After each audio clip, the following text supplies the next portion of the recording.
Sustainable chemical use করতে গেলে কিছুটা তো ছাড় দিতে হবে। কখনো কস্ট বাড়ায় সাস্টেনেবল হতে পারে না। Washing plant is not liable for the shrinkage. Main liable is the fabric mill. এই শেড ভেরিয়েশন বলো বা শ্রিঙ্কেজ বলো, দুইটারে আমি জিরো করে ফেলতে পারবো না, বাট মিনিমাম লেভেলে নিয়ে আসতে হলে এই প্রি প্রোডাকশন অ্যাক্টিভিটিসগুলো আমার লাইন যেদিন ফিট করবো তার মিনিমাম 15 ডেজ আগে শুরু করা উচিত। 3-4-এর জন্য আমাদের যে কস্টিংটা যে টাইপের ডাইস ইউজ করলে ম্যানেজ হয়, 4-এর জন্য আমাদের একটা ডাবল কস্ট ডাইস ইউজ করতে হয়। মেশিনারিজের বিষয়টা একেবারে ওতপ্রোতভাবে ওয়াশিংয়ের কস্টিং এবং আদার্সের সাথে জড়িত। 95 to 96% is a fabric issue or cutting issue or sewing issue.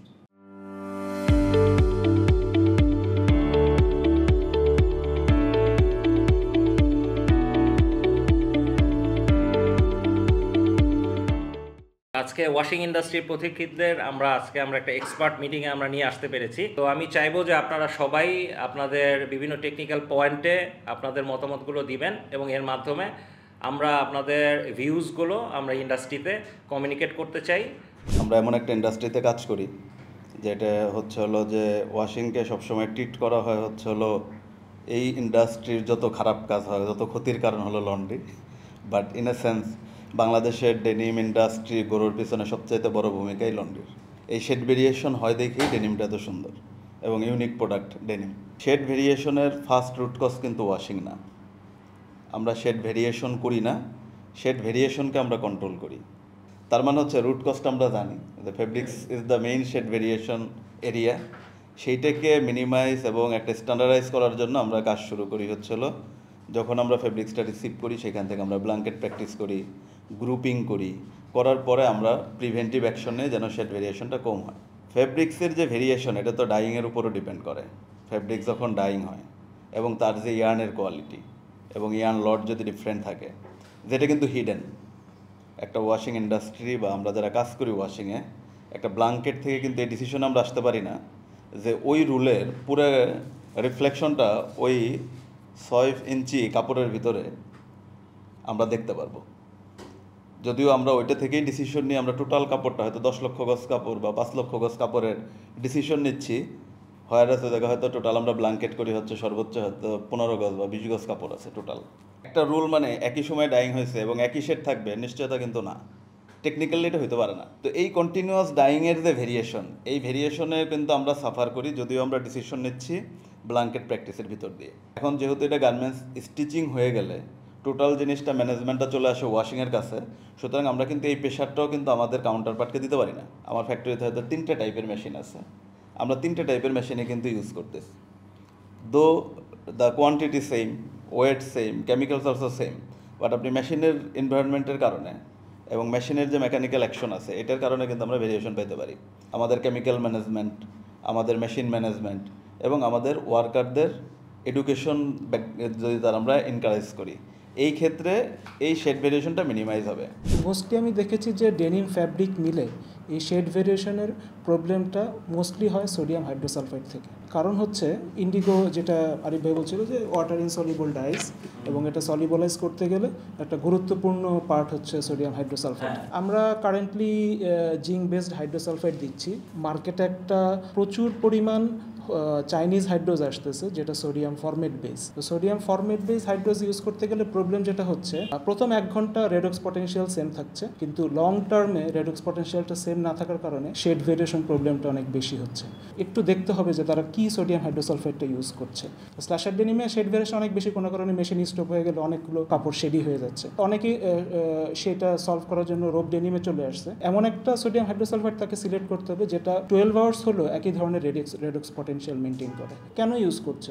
Cost ইস্যুর কারণে। যে চাইনিজ হাইড্রোজ 900-এ পাচ্ছি, আর একটা হাইড্রোজ আমি $1300 দিয়ে কেন ইউজ করবো, $1400 দিয়ে ইউজ করবো। শ্রিঙ্কেজ আসলে একটা বড় ধরনের চ্যালেঞ্জ। আর আপনি যেটা বললেন যে ওয়াশিংয়ের পরে আসলে এই কাজটা আমাদের করতে হয় প্রি প্রোডাকশন স্টেজের। এই কাজটা টোটালি প্রি প্রোডাকশন স্টেজের। যখন আমরা ব্ল্যাঙ্কেটটা করি ফর শেড, তখন কিন্তু এর সাথে শ্রিঙ্কেজও আসে, প্রত্যেকটা রোল থেকে শ্রিঙ্কেজ আসে। তো শ্রিঙ্কেজটাও কিন্তু ফ্ল্যাকচুয়েট করে, লাইক এক জায়গায় শ্রিঙ্কেজ কিন্তু একটা থাকে না। দেখা যায় যে আমার যদি সাপোজ 1 লাখ মিটার ফ্যাব্রিক আছে, আমার রোল ওয়াইজ শ্রিঙ্কেজ অনেক ভ্যারি করে, এবং সেই শ্রিঙ্কেজটা দেখা যায় যে কোনো কোনো ক্ষেত্রে বায়ার ওয়াইজ যদি ফ্যাব্রিকের ডিফারেন্স থাকে 16 to 24% পর্যন্ত হতে পারে। তো এই চ্যালেঞ্জটা কিন্তু অনেক বড় চ্যালেঞ্জ আসলে। আমরা যখন শ্রিঙ্কেজটা করি তখন আসলে অনেকগুলো যখন শ্রিঙ্কেজ থাকে, ফার্স্ট অফ অল আমার প্যাটার্নটা হতে হবে শ্রিঙ্কেজ ওয়াইজ।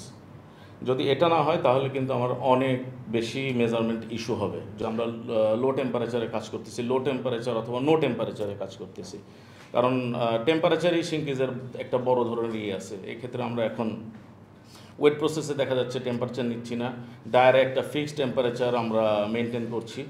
ওভারহিটিং করা যাবে না, ওভারহিটিংয়ে আসলে যাওয়া যাবে না। তারপরে রিওয়াশিং, যেটা কামাল ভাইয়ের কথা হলো, শেড ভেরিয়েশন বা শেড ম্যাচিংয়ের জন্য আমাদের একটা সার্টেন পার্সেন্টেজ আমাদের রিওয়াশ করতেই হয়। এই অ্যাবনর্মাল শ্রিঙ্কেজ হলে যদি খুব বেশি হয়, 20% বেশি হয়, আমার মনে হয় এটা ফ্যাব্রিক মিলের অথবা মার্কেটিং টিমেরও কল আউট নেওয়া উচিত। একটা টলারেন্সও পাই আমরা মেজারমেন্টের উপরে, একটা প্রত্যেকটা বায়ারেরই একটা টলারেন্স লেভেল থাকে, কিন্তু লাস্ট রিসেন্টলি ফিউ ইয়ার্সে এই টলারেন্স লেভেলগুলো আরও ন্যারো হয়ে যাচ্ছে, যেটা কোয়াইট চ্যালেঞ্জিং আমাদের জন্য। যে শেড ভেরিয়েশন বলো বা শ্রিঙ্কেজ বলো, দুইটারে আমি জিরো করে ফেলতে পারবো না, বাট মিনিমাম লেভেলে নিয়ে আসতে হলে এই প্রি প্রোডাকশন অ্যাক্টিভিটিসগুলো আমার লাইন যেদিন ফিট করবো তার মিনিমাম 15 ডেজ আগে শুরু করা উচিত। আলটিমেট সলিউশন হচ্ছে প্রপার, মানে একদম শ্রিঙ্কেজ টেস্ট থেকে শুরু করে প্যাটার্ন যখন হয় প্যাটার্ন কারেকশন করা। আমরা শ্রিঙ্কেজ বিটগুলো কীভাবে ওয়াশ করি, সব একসাথে মেশিনে দিয়ে দিই, কিন্তু আমার মনে হয় যদি আমরা ব্ল্যাঙ্কেট করার পরে শ্রিঙ্কেজ বিট ওয়াশ করি, ব্ল্যাঙ্কেট যখন গ্রুপিং হয়ে গেল তখন তো শেড রোলের ভেরিয়েশনের কারণে তো আমরা ওয়াশিং রেসিপিতে আপ অ্যান্ড ডাউন হয় না। তাহলে আমি যদি শ্রিঙ্কেজ বিট যেটা 50 cm বাই 50 cm মার্ক করে দেওয়া তৈরি হয়, ওইটাকে যদি আমি সেমভাবে গ্রুপিং করে, মানে ধরেন আমি প্রথমে ব্ল্যাঙ্কেট করলাম, ব্ল্যাঙ্কেটের গ্রুপিং অনুসারে যে রেসিপি যদি 2টা বা 3টা হয়, আমি তাহলে শ্রিঙ্কেজটাকেও যদি সেম রেসিপিতে ওয়াশ করি তাহলে কিন্তু আমি অ্যাকচুয়াল শ্রিঙ্কেজটা পাবো, এবং ওইটা কনসিডার করে যদি মার্কার তৈরি হয় আমার মনে হয় চ্যালেঞ্জটা আরেকটু কমে আসবে। মানে শ্রিঙ্কেজটা যদি পরের স্টেপে করি ভাগ করে, তাহলে আরেকটু অ্যাকুরেসি আনা সম্ভব। এটা আমার চিন্তা, এটা এখনো ইমপ্লিমেন্টেড না। 24 আওয়ার রিল্যাক্সিং লাগবে, কিন্তু আলটিমেট আজ পর্যন্ত কোনো ফ্যাক্টরি আমার জানা নেই সে যখন হেডটা কাটতেছে শ্রিঙ্কেজের জন্য সে তো ওই 24 আওয়ার্স রিল্যাক্সিং করে কাটে নাই। আপনি গার্মেন্টসটা যেভাবে আয়রন করতেছে ওয়াশের পরে, ওই যে ছেলেটা স্টোরের মার্কিং করে শ্রিঙ্কেজ ডিক্লেয়ার করে, ওর কাছে তো আয়রনই নেই যে আমাকে যে স্পেক্টে মাল দেওয়ার কথা, আমি যদি ওখানে টলারেন্স না দিই, যে বিফোর ওয়াশের মেজারমেন্ট থাকার কথা ধরেন 1 সেন্টিমিটার, বিফোর ওয়াশের মেজারমেন্ট আছে আপনি আইদার প্লাস পাবেন অথবা মাইনাস পাবেন। সকল কিছুর ঘটনা ঘটতেছিল ওয়াশিংয়ের পরে ফিনিশিংয়ে, যার কারণে ইমিডিয়েট সাফারার হচ্ছে হলো যে টোটাল ব্লেমটা ওয়াশিংকে নিতে হচ্ছে। কিন্তু আলটিমেট কাজ করার জায়গা শুধু লন্ড্রি না, মানে কাজ করার লন্ড্রির কাজটা ইজি হয়ে যাবে যদি প্রত্যেকটা লোক তার কাজটা ঠিক মতো করে। অ্যাকচুয়ালি সব কিছু আমরা যে পার্টগুলো নিয়ে ওয়াশিং প্লান্ট কথা বলছি regarding shrinkage, we can improve only 2%। Normally এটা হলো ফাইবার সিলেকশন থেকে শুরু হয় শ্রিঙ্কেজের preparation. Washing plant is not liable for the shrinkage, main liable is the fabric mill, সেটা বাইং হাউস হোক অথবা আমাদের ফ্যাক্টরি হোক, sewing factory, pattern maker, cutting, cat, whatever, সবার নজর কিন্তু ওয়াশিংয়ের দিকে। এটা রিলিজিয়াসলি তাদেরকে প্যাটার্নটা ফলো করতে হবে, যেটা বলা হয়েছিল যে ওই প্যাটার্ন ওয়াইজ কাটিং, যে ডিরেক্টলি আসছে যে আমার সময় নেই, যে কোনোভাবেই হোক এটা কাটিংয়ে চলে যাও। দিন শেষে কিন্তু অনেক ম্যানেজমেন্টও ফাইনালি ওই ওয়াশিংয়ের উপরেই সেটা গড়ায় দিয়ে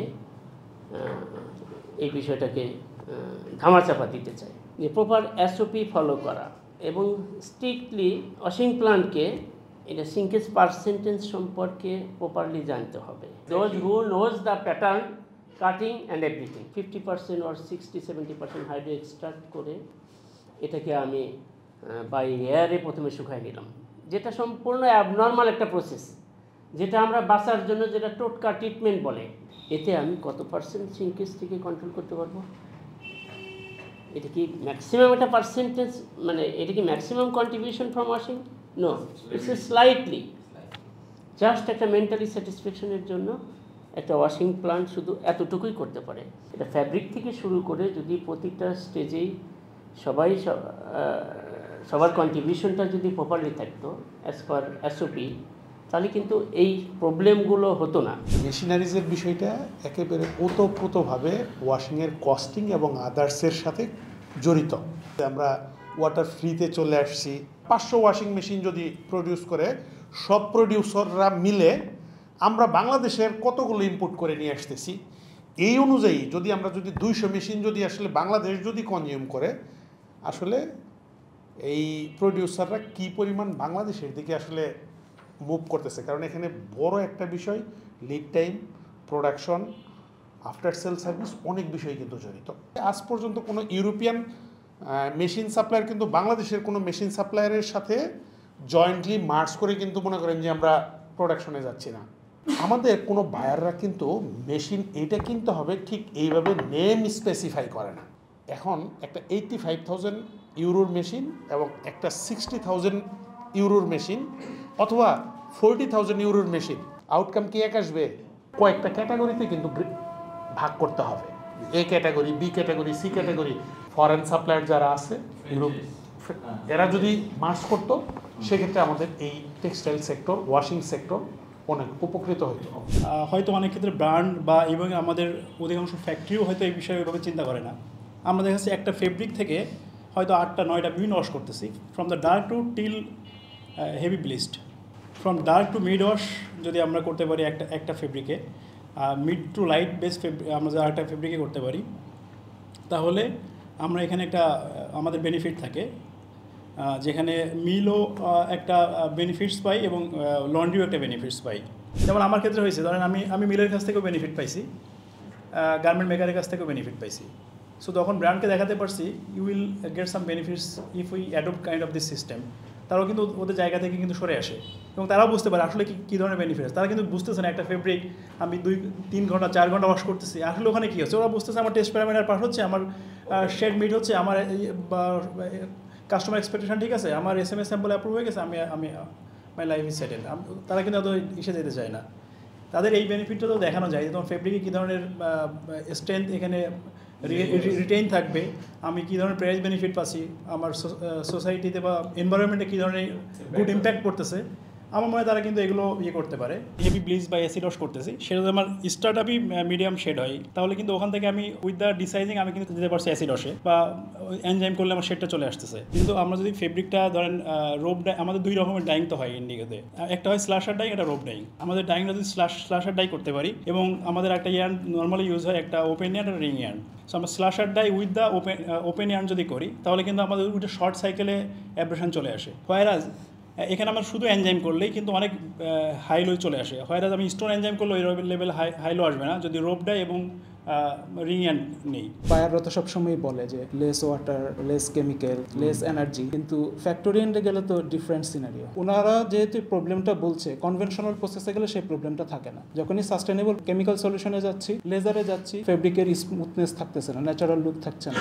অলরেডি একজন বললেন তো অনেক ন্যারো হয়ে গেছে টলারেন্স লেভেলটা। সবাই যদি প্রবলেমগুলো অ্যাড্রেস করি আমরা, যে আসলে জিনিসটা তো সাস্টেনেবল কেমিক্যাল ইউজ করতে গেলে কিছুটা তো ছাড় দিতে হবে। এখন আমি যদি পিপি রিমুভ করতে যাই, পিপি অল্টারনেটিভ দিয়ে কাজ করতে যাই, আমি যদি পিপির মতো পারফরমেন্স চাই, সেটা চাইলে তো হবে না। The unspoken truth is the costing. Cost তো কেউ বাড়াচ্ছে না।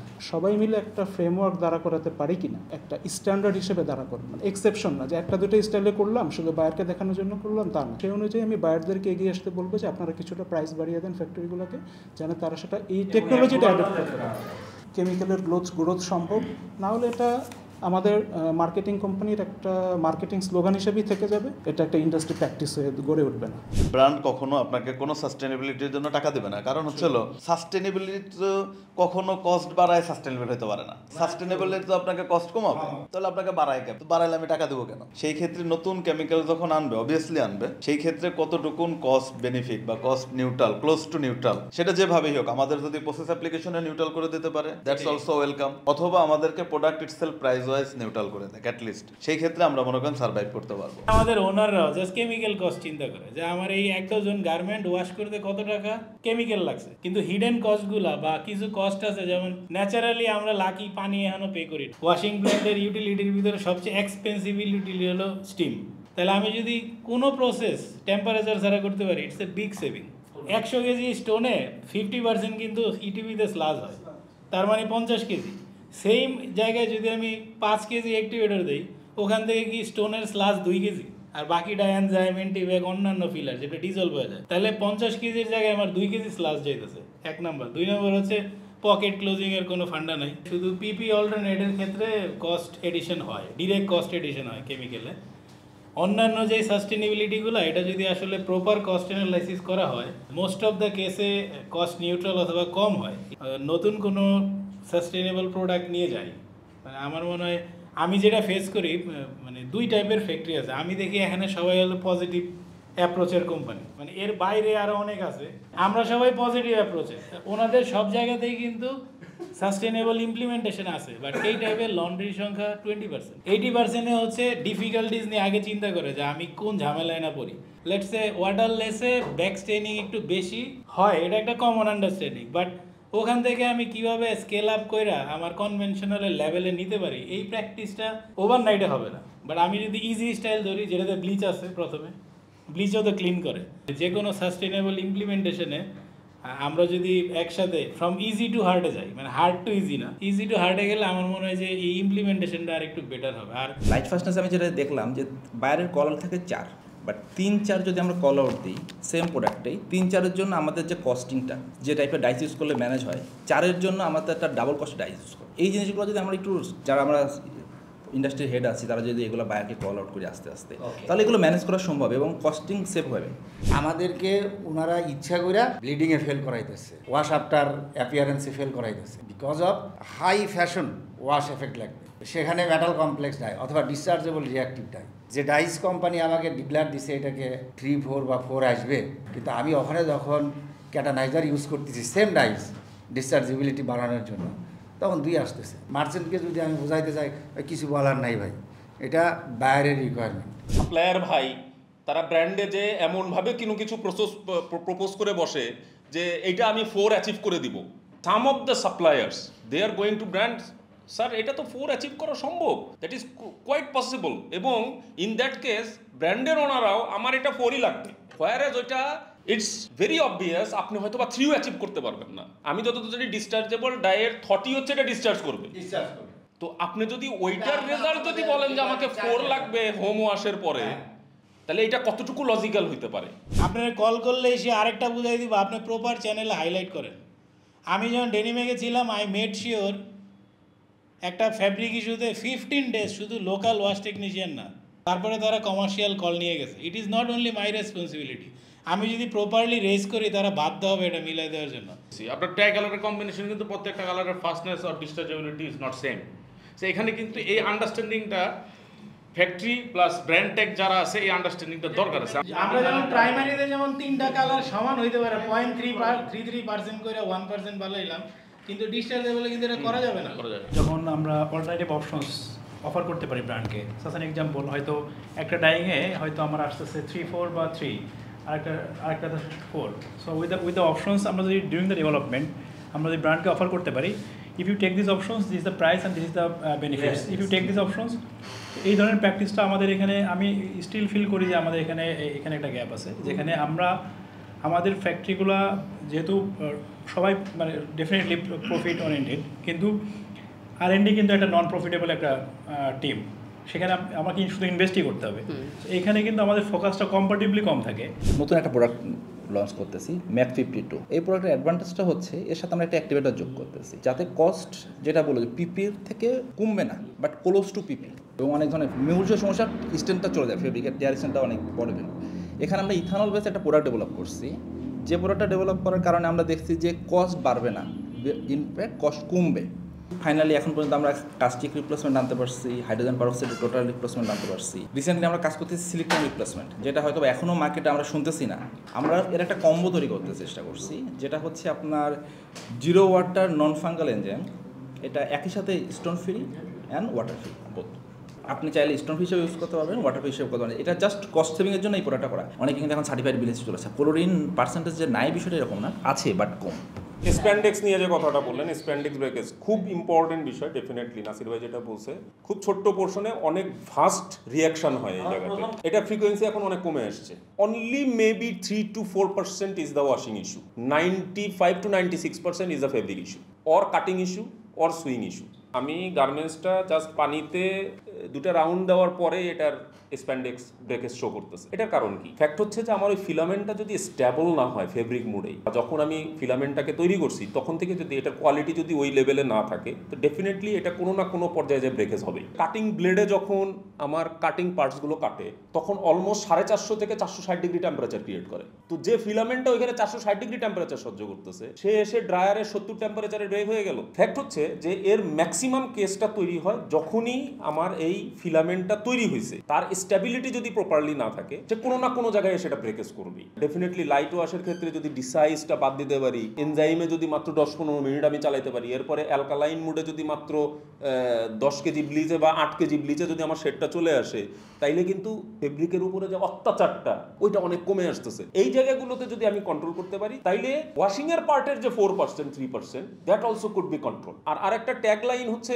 যে ওয়াশিং তো আসলে ফিজিক্স আর কেমিস্ট্রির মেলবন্ধন। আপনার কেমিস্ট্রি যত ওইখানে পিওর হবে আর মেশিনের ফিজিক্স যত ভালো হবে, you can give a good result. প্রিয় দর্শক, আসলে আমাদের ইনোভেশন সেল মিটিংয়ের ওয়াশিং সেলের আজকে প্রথম মিটিং ছিল এবং সেখানে আমরা shrinkage challenges, shade variations, spandex damages, ডাইংয়ের বেশ কিছু প্রবলেম এবং অন্যান্য বেশ কিছু প্রবলেম নিয়ে আমরা আলোচনা করেছি। এবং এটা আসলে অত্যন্ত আমার কাছে ভালো লাগছে যে সবার অ্যাক্টিভ পার্টিসিপেশন এবং তাদের মতামত এই ডিসকাশনটাকে অত্যন্ত প্রাণবন্ত করেছে। তো হোপফুলি আমরা যে পরবর্তী সেল মিটিংগুলোতে কোনো ফোকাসড কোনো টপিকস নিয়ে আরও ইনডেপথ ডিসকাশনে যাব এবং আরও তাদের ভিউজ এবং তাদের মতামত, তাদের এক্সপিরিয়েন্স, নলেজ আপনাদের সামনে তুলে নিয়ে আসতে পারবো। সে পর্যন্ত আমাদের সাথে থাকবেন। সবাইকে অনেক ধন্যবাদ।